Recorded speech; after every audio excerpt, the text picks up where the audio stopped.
అంతర్జాతీయ రాజకీయాల్లో కొన్ని పరిణామాలు కేవలం 2 దేశాలకు మాత్రమే పరిమితం కావు. అవి మొత్తం ప్రపంచ గమనాన్నే మార్చేస్తాయి. సరిగ్గా ఇప్పుడు భారత ప్రధాని నరేంద్ర మోడీ ఇజ్రాయెల్ పర్యటన అలాంటి సంచలనమే సృష్టించింది. ఒకప్పుడు ఇజ్రాయెల్తో బహిరంగంగా స్నేహం చేయడానికి ఎన్నో దేశాలు తటపటాయించేవి. అలాంటిది ఈరోజు ఏకంగా భారత ప్రధాని అక్కడ అడుగుపెట్టారు. కనీ విని ఎరుగని స్వాగతం అందుకున్నారు.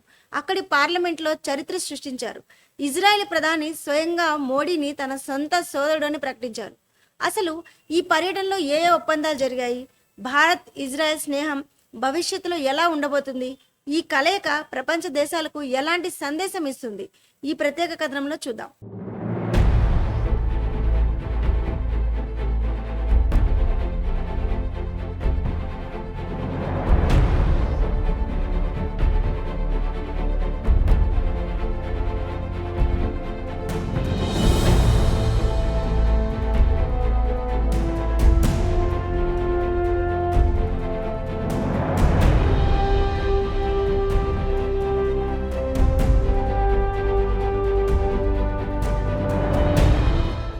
అంతర్జాతీయ దౌత్యంలో ప్రోటోకాల్స్ చాలా కీలకం. ఏ దేశ ప్రధాని వచ్చినా మంత్రులు, అధికారులు స్వాగతం పలకడం సాధారణం. ఇజ్రాయెల్ ప్రధాని బెంజమిన్ నెతన్యాహు ఈ ప్రోటోకాల్స్ను పక్కన పెట్టి స్వయంగా విమానాశ్రయానికి చేరుకొని మోడీకి ఘన స్వాగతం పలికారు. అందరినీ ఆశ్చర్యపరుస్తూ నెతన్యాహు స్వచ్ఛమైన భారతీయ సంప్రదాయ దుస్తుల్లో కనిపించారు. ఈ ఒక్క దృశ్యం భారతీయ సంస్కృతి పట్ల ఆయనకున్న గౌరవాన్ని చాటి చెప్పింది. ప్రధాని మోడీ విమానం దిగ్గానే ఇద్దరు నేతలు ఆత్మీయంగా ఆలింగనం చేసుకున్నారు. మైక్ అందుకున్న నెతన్యాహు, మోడీ, మీరు నాకు కేవలం ఒక దేశ ప్రధానిగా మాత్రమే తెలియదు, మీరు నా మిత్రుడు, అంతకంటే ఎక్కువగా నా సొంత సోదరుడు అని ఆత్మీయంగా పలకరించారు. ఒక విదేశీ నాయకుడి నెతన్యాహు ఈ స్థాయిలో గౌరవించడం ఇదే తొలిసారి. ఈ పర్యటనలో అత్యంత కీలకమైన ఘట్టం ఇజ్రాయెల్ పార్లమెంటు నెసెట్లో ప్రధాని మోడీ ప్రసంగం. ఇజ్రాయెల్ పార్లమెంట్ను ఉద్దేశించి ప్రసంగించిన మొట్టమొదటి భారత ప్రధానిగా మోడీ సరికొత్త చరిత్ర లిఖించారు. సభలోకి మోడీ అడుగుపెట్టగానే వాతావరణం మారిపోయింది. ఎంపీలంతా తమ సీట్లలో నుంచి లేచి నిలబడి చప్పట్లతో గౌరవం ఇచ్చారు. ఆ సమయంలో సభ అంతా మోడీ మోడీ అనే నినాదాలతో దద్దరిల్లింది. దశాబ్దాలుగా భారత్ ఇజ్రాయెల్ మధ్య ఉన్న బలమైన బంధాన్ని తన ప్రసంగంలో మోడీ అద్భుతంగా వివరించారు. ఇదే చారిత్రక వేదికపై మోడీకి ఇజ్రాయెల్ దేశపు అత్యున్నత పౌర పురస్కారాన్ని ప్రదానం చేశారు. ఒక భారతీయ నాయకుడికి ఈ స్థాయి గౌరవం దక్కడం ప్రతి భారతీయుడు గర్వించదగ్గ విషయం. గౌరవ మర్యాదలతో పాటు ఈ పర్యటనలో 2 దేశాలు పలు సంచలన ఒప్పందాలు కుదుర్చుకున్నాయి. ముఖ్యంగా రక్షణ రంగంలో ఈ ఒప్పందాలు గేమ్ చేంజర్గా మారబోతున్నాయి. ఉగ్రవాదాన్ని మూలాలతో సహా అంతం చేసేందుకు ఇరు దేశాలు ఒక ఉమ్మడి ప్రణాళికను సిద్ధం చేసుకున్నాయి. శత్రువుల రాడర్లకు చిక్కని అత్యాధునిక డ్రోన్లు, సరిహద్దుల్లో శత్రువుల కదలికలను పసిగట్టే సెన్సార్ సిస్టమ్స్, అత్యంత ఖచ్చితత్వంతో లక్ష్యాలను ఛేదించే క్షిపణి రక్షణ వ్యవస్థల తయారీలో ఇజ్రాయెల్ తన టెక్నాలజీని భారత్కు బదిలీ చేయనుంది. ఇజ్రాయెల్ నుంచి కేవలం ఆయుధాలు కొనడమే కాకుండా మేక్ ఇన్ ఇండియాలో భాగంగా వాటిని ఇక్కడే తయారు చేసేలా కీలక ఒప్పందం కుదిరింది. రక్షణ రంగంతో పాటు వ్యవసాయం, నీటి యాజమాన్య రంగాల్లో సంచలన ఒప్పందాలు జరిగాయి.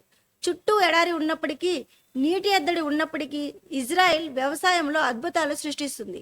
ఈ బిందు సేద్యం టెక్నాలజీని నేరుగా భారతీయ రైతులకు అందించేందుకు ఇరు దేశాలు అంగీకారానికి వచ్చాయి. తక్కువ నీటితో ఎక్కువ దిగుబడి సాధించే సాంకేతికతను మన దేశంలో విస్తరించనున్నారు. సముద్రపు నీటిని స్వచ్ఛమైన తాగునీరుగా మార్చే డీసాలినేషన్ ప్రక్రియలో ఇజ్రాయెల్ నైపుణ్యాన్ని భారత్లో వినియోగించనున్నారు. సైబర్ సెక్యూరిటీ రంగంలో కూడా ఇరు దేశాల నిపుణులు కలిసి పనిచేసేలా ఒప్పందాలు జరిగాయి. భవిష్యత్తులో ఈ 2 దేశాల ప్రయాణం మరింత వేగంగా సాగబోతుంది.